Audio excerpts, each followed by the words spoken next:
Welcome back, everyone. Let's continue on the stream of prophecy, number 3.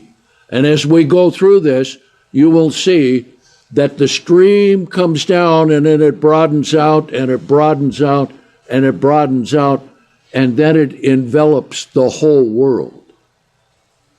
See? All right.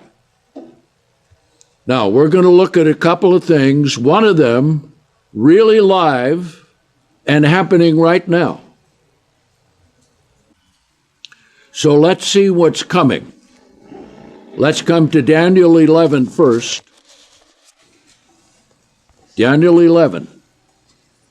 And we'll look at some of the things in Daniel 12. Okay? Daniel 11 and verse 40.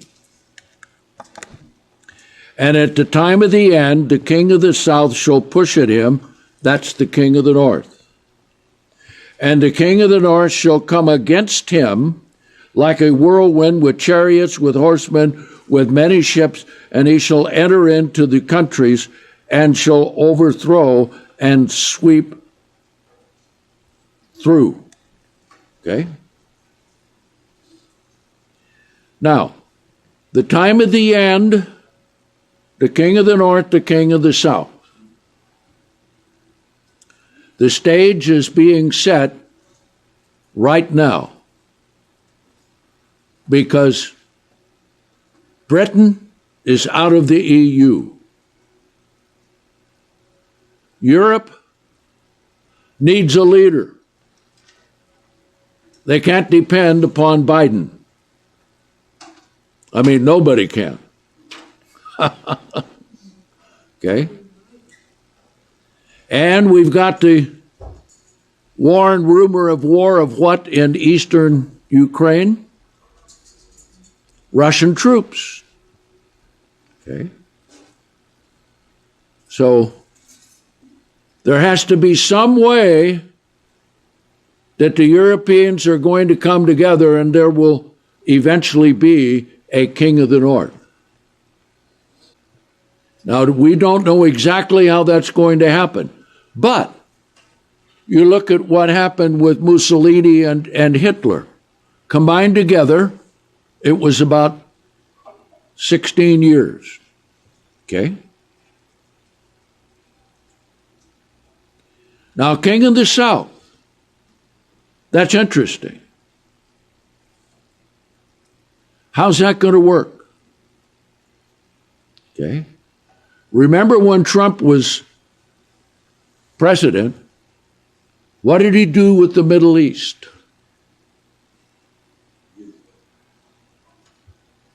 He was bringing all of the Muslims together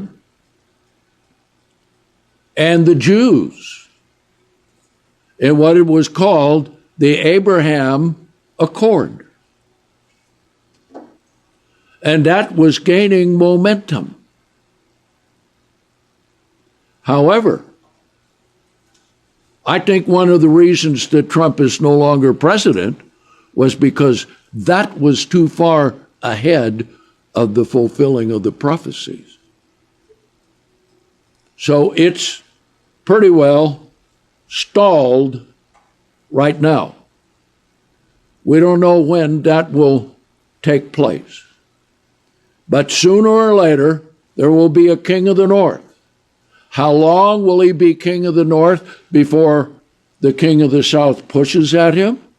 And how long is the king of the south going to be until he pushes at the king of the north? We don't know. But this tells us that there is more time than a lot of people anticipate. Some people think as much as 200 years. Well, I doubt that. We also don't know if it's only one king or multiple kings. Yes. Itself, right? Good point. Point was made. We don't know whether there will come one king of the north or whether the king of the north suzerainty will be established and then another one take his place or even a third one take his place. We don't know.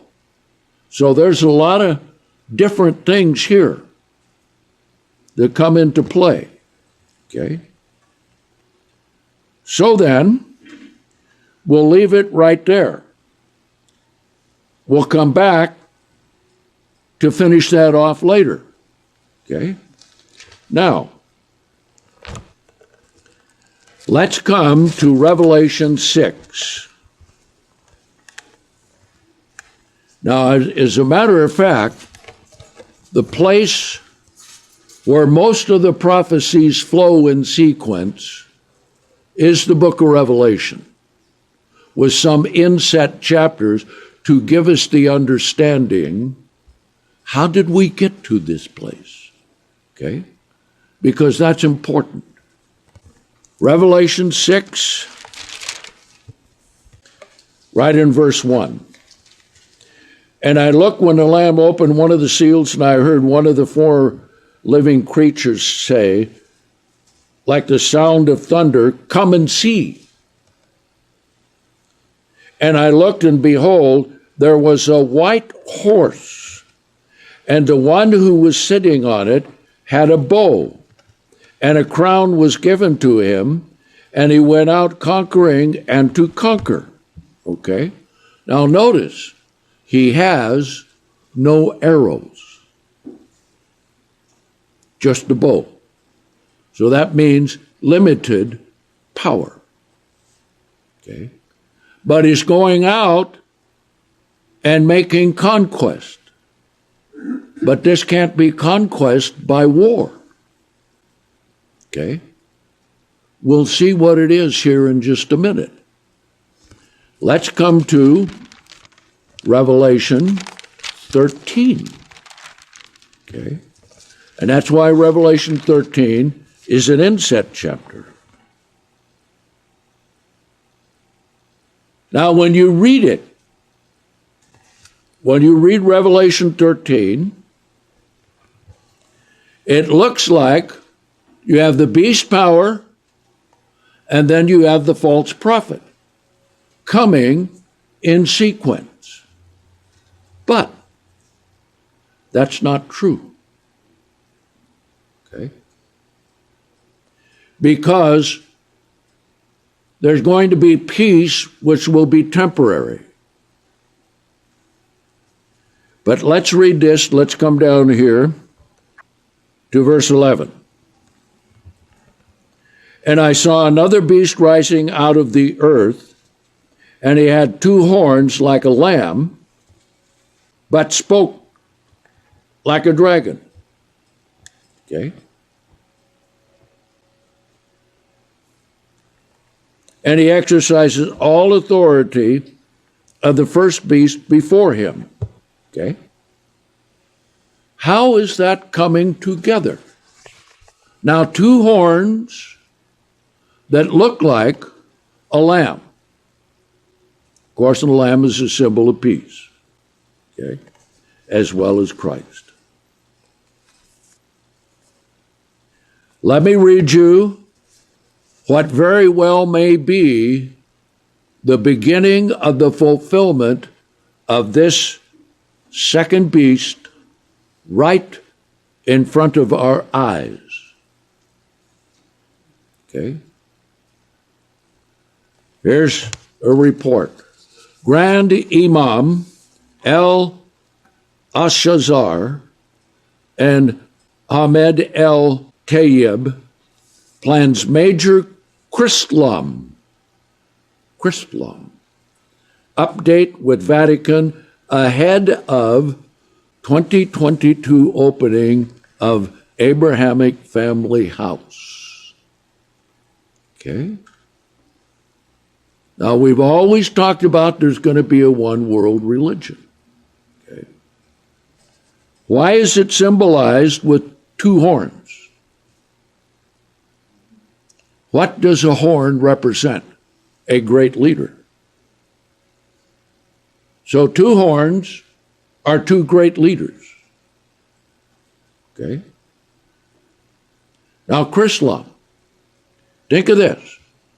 Have those who call themselves Christians, both Catholic and Protestant, and those who are Muslims, have they not been at war with each other?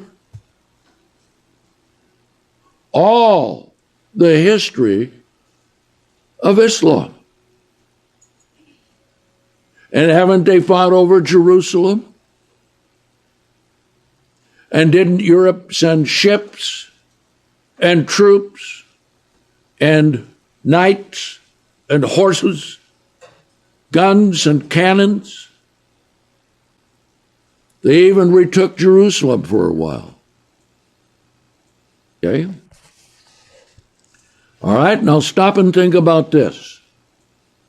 The combined total of people that this represents is all the Muslims in the world, and there are more Muslims than Christians, all of the Catholics and the various Catholic groups, and all of the Protestants, except a few that won't go into it.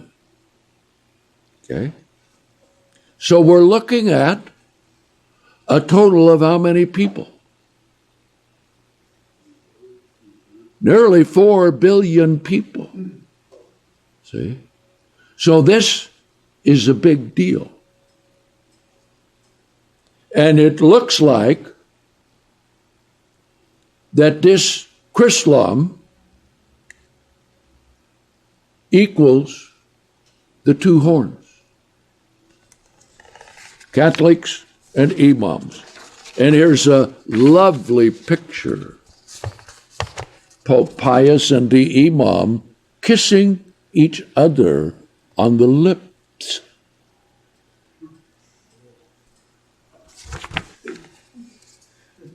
This is a big deal. And this is taking place right now, which then tells us that this may be fulfilled first. If there's peace between the Christians and the Muslims, isn't that the greatest peace that would be? I mean, look at the history and think about it. See? Now then, they've been working at this a long time along with other religions, but this is the one that has come through first. Because this will be the biggest deal. Okay? The document of human fraternity for world peace, a time of peace, and living together, also known as Chrislam, was signed in February 2019 by Pope Francis and El Tayyib in Abu Dhabi.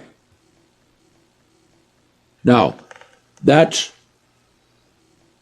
south of Saudi Arabia, but right on the Persian Gulf,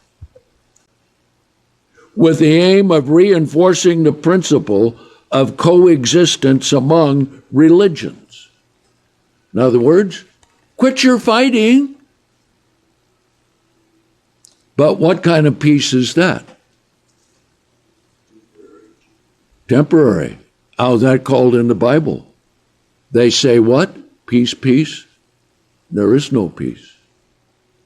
Okay. The document is the foundation of the planned construction of the interfaith Abrahamic family house that is scheduled to open next year in Abu Dhabi, comprising a church, a mosque, and a synagogue. Now, stop and think on this. Many people miss this, and it wasn't told very much. But in the agreement between the Islamic nations and the Jews is a clause, or maybe even a paragraph, that all the Muslim nations will agree to let the Jews build a temple. Ha!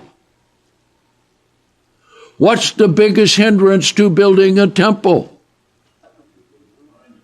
All the Islams. But God has blinded the eyes of the rabbis to where they don't recognize where the temple ought to be. And those blinders are so tight that they will not listen to a single Gentile, whom they consider Gentile, okay, who has figured out where the temple ought to be. But you can know for sure that if the Muslims sign this agreement, part of it will be you can't build where the Mosque of Omar is. See? So this is big deal fulfilling prophecy. See? This is tremendous. During Sunday's meeting, Al-Tayyib said the fraternity document has proposed solutions to the problems facing the world today from a religious standpoint, according to a statement by Al-Shazar. Al-Shazar's relations with the Vatican remain an effective model for spreading tolerance and peace and fighting extremism, hate, wars, and disputes, Al-Tayyib said. Okay? Don't you think after all the years, the Muslims are also tired of fighting and all the blood? Huh? Though that may be temporary. Okay? Don't you think the Jews are exhausted from all the things that have happened down to them through the centuries? Yes. So think what a big deal this is. Let's go on. Al-Tayyib, leader of the Sunni Muslim world's top religious institution, made remarks on Saturday as he received Cardinal Miguel Angel Ayuso, president of the Vatican's Pontifical Council for Interreligious Dialogue in Cairo, for major Chrislam update. Okay? Now, remember what we read in Revelation 6. He goes out, what? Conquering and to conquer. This is a conquering. See? Without armaments. But the bow represents religious and political strength. So here we are, fighting all the problems in America, and look what's happening in the world. Okay? All right, let's see where this is going to lead.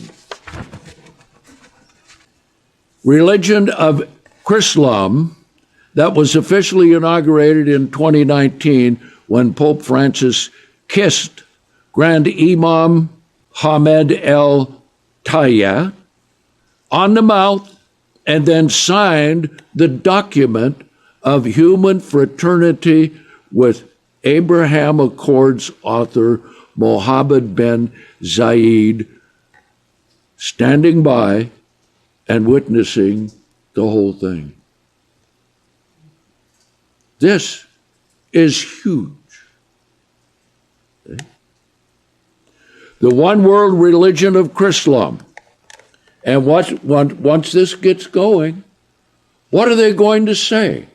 Now, just think about the propaganda that's going to come. Why, all of you people who are religious and you don't want to join with us, you must be against the peace that we're trying to bring about. Right? Is that what they will say? See? And who's going to cause them to all come together? God. What does it say in Revelation 17? Of the 10 kings, but it's not limited to the 10 kings. God puts it in their heart to do his will. Okay? So this is going to be celebrated as one of the greatest things that has ever happened. Okay? And this is going to come before the war between the king of the north and the king of the south. So the first great fulfillment we're seeing in our front of our eyes today is this. Now, how long will it last? Well, I don't know. The one world religion of Islam, and now its sister group of the Abraham Accords, are barreling down the prophecy turnpike at 100 miles an hour, leading you to the two-state solutions faster than you can blink an eye. The Abrahamic family house, scheduled to open in 2022 in celebration of the Grand Jubilee of the UAE, will be the headquarters for Islam, and it will be from here that Israel will agree to part God's land. Okay? Because the Bible says at the end time, the house of Judah is going to be on the coast and in Jerusalem, not the whole borders as they used to be. The Jews want the whole borders. But if they can get a temple, they'll take that first. Okay? Because the Abraham Accords will allow them to build their temple in Jerusalem. See? Now, how far along are they to building? Well, you go to the Temple Institute, you will see they have most of the implements for sacrifices. They have most of the garments for the priest and the Levites. They have plans for the whole temple. And the only reason it will be called holy is because it will be on the place where the temple used to be, and that is holy ground. But the temple will not be holy because God will not put his presence in that temple. Okay? How long will it take for them to build it? We don't know. There are rumors, so I'll just mention it that way, that they already have a lot of the sections prefabricated. You know, prefabricated? You can put up a building and nothing flat with all prefabricated parts, right? Okay? So, how long will this thing be? There it is right there. 2022 is going to, this report says, blow your mind if you believe the Bible. Okay? So that's about all we need for this one. Okay? So that's quite a thing. Okay? So, every bit of the prophecy doesn't have to be fulfilled at once. See? Let's look at it here again. Verse 11, Revelation 13. And I saw another beast rising out of the earth, had two horns like a lamb, but spoke like a dragon. Boy, two great leaders like this? This looks like it, doesn't it, huh?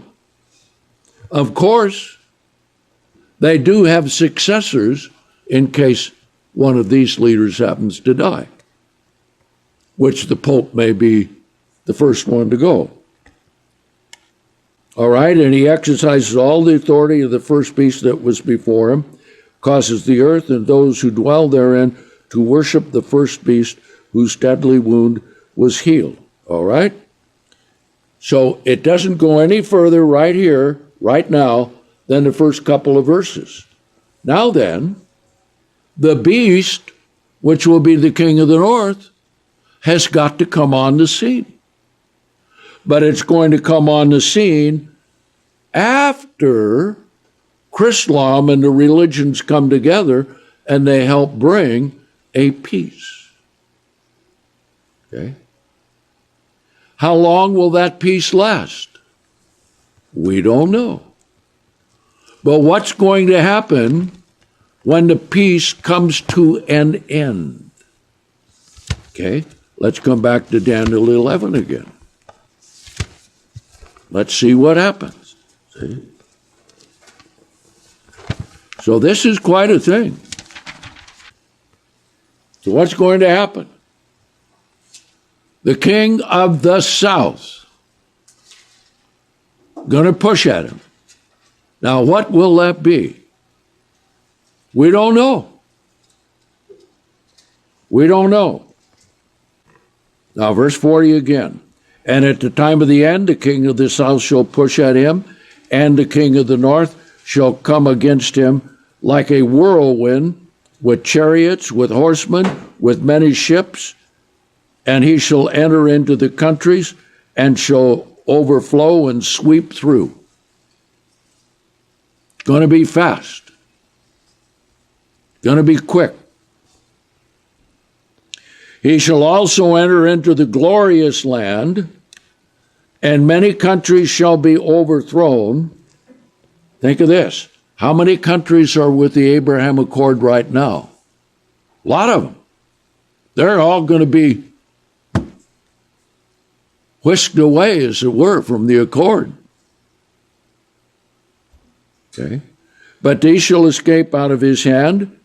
Edom and Moab and the chief of Ammon, that's the area that is just east of the Jordan. See? What is the capital of Jordan? Ammon, right? So the name is still there. And he shall stretch out his hand also upon the countries, and the land of Egypt shall not escape. Isn't that interesting? Remember what happened? Okay? When Napoleon came in, and he's one of the succeeding horns of the Roman Empire, he had expeditions and troops in Egypt. Now think about what the Christians thought at that time. Oh, look, Napoleon, he's king of the north. Look at, he's come down into Egypt. Okay? But he didn't get into Jerusalem. Okay? So there are many things that come along that look like it's going to be, but not, because not all of the factors to complete that prophecy are there. Okay? Now notice, and he shall stretch out his hand also on the country's land of Egypt. Verse 43. And he shall have power over the treasures of gold and silver, and over all the precious things of Egypt, and the Libyans and Ethiopians shall be at his steps. But tidings out of the east and out of the north shall alarm him. So when he does this, China out of the east, and Russia out of the north. Okay? So he will go forth in great fury to destroy and utterly annihilate many. So he's going to strike back at them. Now, we'll see where that happens in Revelation 8 a little later. But notice this. And he shall plant his royal tents between the seas in the glorious holy mountain. What is that? That's where the coming Jewish temple will be built. Okay? Yet he shall come to his end, and none shall help him. All right? Now, Matthew 24.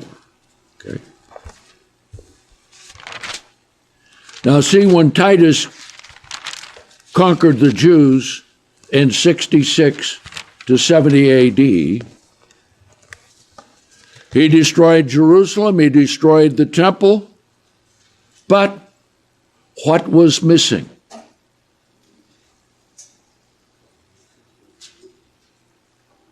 What was missing was the abomination of desolation. Okay? And that's why when the New Testament was canonized, John, in updating Matthew 24, okay, so let's turn there, okay, put in this parenthetical statement.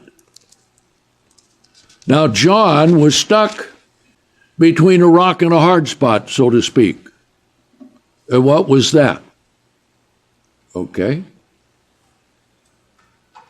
The Bible tells us that the temple will be destroyed in the end time. But when the temple was destroyed by Titus, Christ didn't return. Okay? Now, that presented a conundrum for him to try and figure that out. And I imagine that heightened itself when he wrote in Revelation 11 that God told him to arise and measure the temple. But leave out the court because it's given over to the Gentile.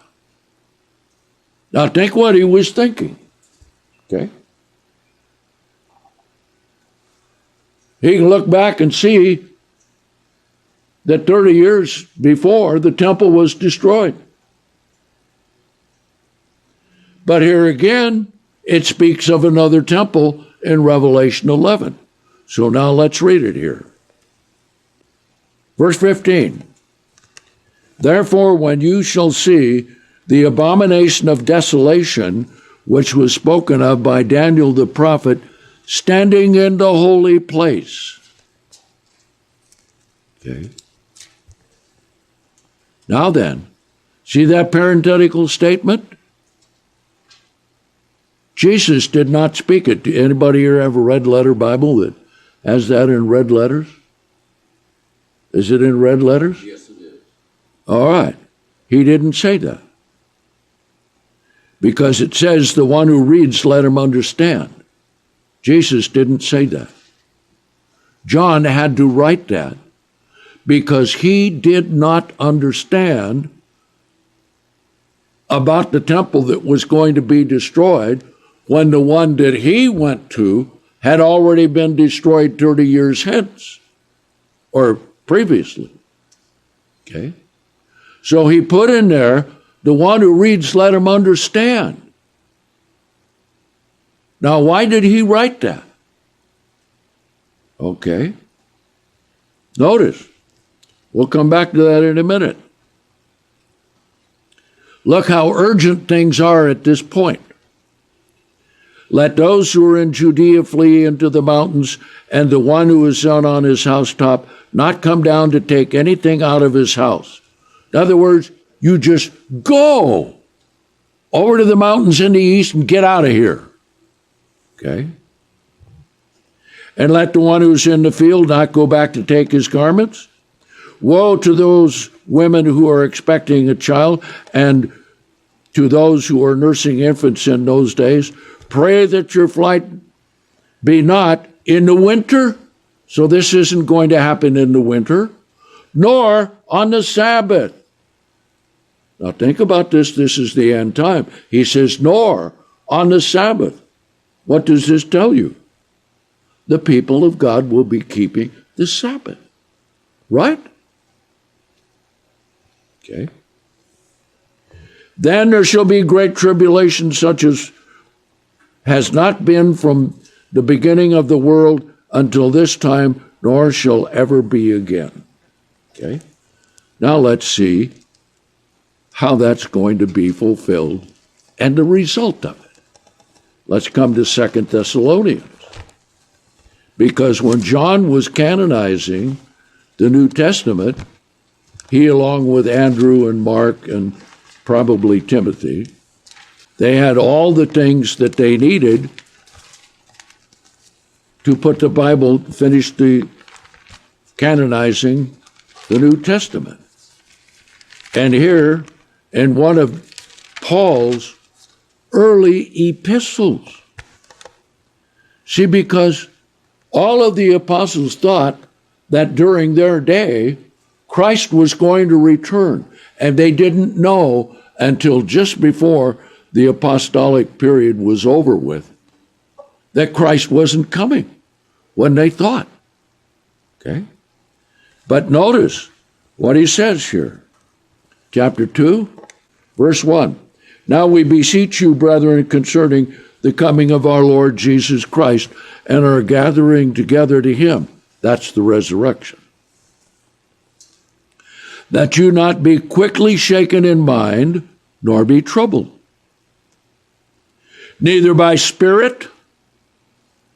And what did Jesus prophesy? Matthew 24. There shall be many false prophets. And then at the end time, when he talks about the desolation that's going to be, he says, and many false prophets and false Christ shall arise and deceive many. Okay?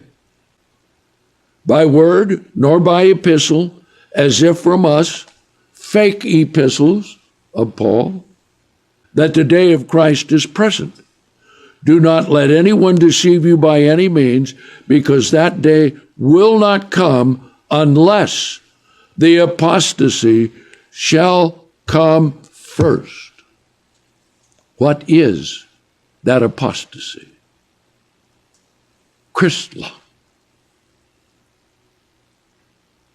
The rebellion against God on the religious level. Come first. And the man of sin be revealed, the son of perdition. Okay? So who is that? That is the beast power. Okay? So when John was canonizing the New Testament, he knew this, but he couldn't understand why God told him to measure the temple when there was no temple. So he wrote, the one who reads, let him understand. And the answer is, because a third temple will be built. Okay, let's read on.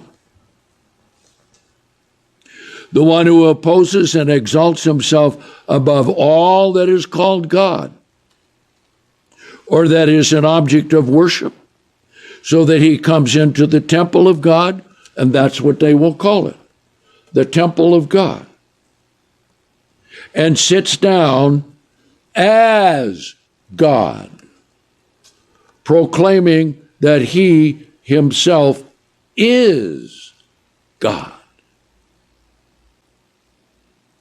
So when John read that, he knew that there had to be another temple coming, but he didn't know how. So that's why he wrote that. So let's look at this and see what's going to happen here. Do you not remember that when I was with you, I told you these things?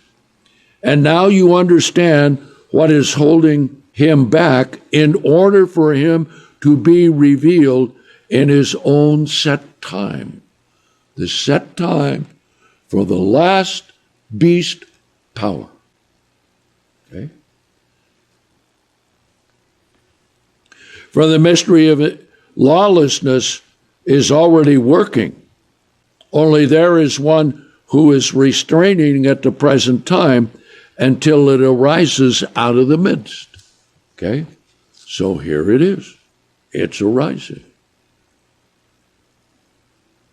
It's been held back all those centuries until now. And then the lawless one will be revealed. That's the beast power. Some even churches of God say that the Pope is going to go into the temple and say he's God. No, the Pope never plays the role of God, though they say they have the power of God.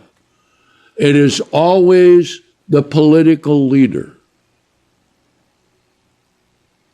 who is the God. Remember the last God on earth? World War II? Who was that? Emperor Hirohito. The people couldn't even look him in the face because he was God. And that was when? They finally exposed him, and the only way that the Japanese were able to sign the end of World War II was if the emperor would let all the people know he was just a man.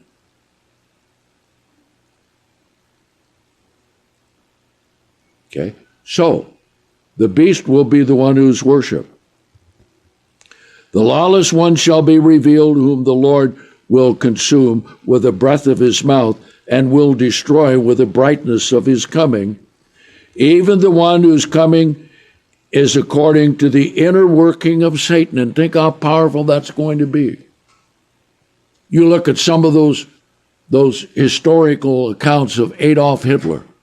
Watch him speak. Look at what he does. Look at how all the people go absolutely crazy with him. See? Why? Because there are demons out there whipping them all up, giving them thrills and chills and tears and how wonderful that this is. Okay? Be the same thing. Now notice, with all power and signs and lying wonders. That is something. And with all deceivableness of unrighteousness. That's why only the elect will not be deceived. But we have got to have our eyes open so that we don't fall victim. Okay? With all deceivableness of unrighteousness in those who are perishing. Why? This brings us right back where we started.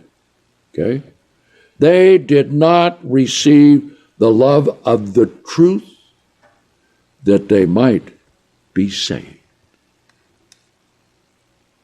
Now notice what happens when people don't receive the love of the truth. For this cause, God will send upon them a powerful deception that will cause them to believe the lie. So that's how the whole world's going to be deceived. Now, we just have reached a major point in prophecy with Chrislam. The beast, 2 horns, looks like a lamb, but speaks like a dragon. So we'll look at further things with the stream of prophecy next time. So till next time, so long, everybody.